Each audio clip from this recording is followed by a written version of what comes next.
25 ஆண்டுகளில் எண்ணற்ற வடிவங்களில் சேலை நெய்து வாடிக்கையாளர்களுக்கு அளித்த நிலையில் புரட்டாசி மாதம் சற்றும் எதிர்பாராத நிலையில் ஏழுமலையானுக்கு வஸ்திரம் நெய்யும் வாய்ப்பு தனக்கு கிடைத்தது வாழ்நாள் சாதனையாக நினைப்பதாக தெரிவித்தார்.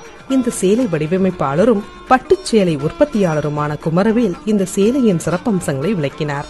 அவர் கூறுகையில், சென்னையை சேர்ந்த வாடிக்கையாளரின் வேண்டுகோளுக்கிணங்க இப்பணியை ஏற்றுக்கொண்டேன்.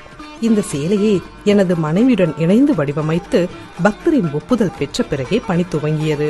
இவ்வஸ்திரத்தில் 427 பெருமாள் திருவுருவம், பார்டர் பகுதியில் 2 யானைகள் இணைந்து பெருமாள் ஸ்ரீரங்கநாதரை வழிபடுவது போல வடிவமைக்கப்பட்டுள்ளது.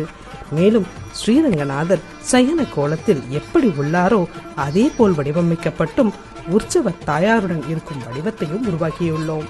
சுமார் 21.5 முழம் நீளம் கொண்ட இச்சேலை முழுவதிலும் சங்கு சக்கரங்கள் இடம்பெற்றுள்ளதாகவும் காஞ்சி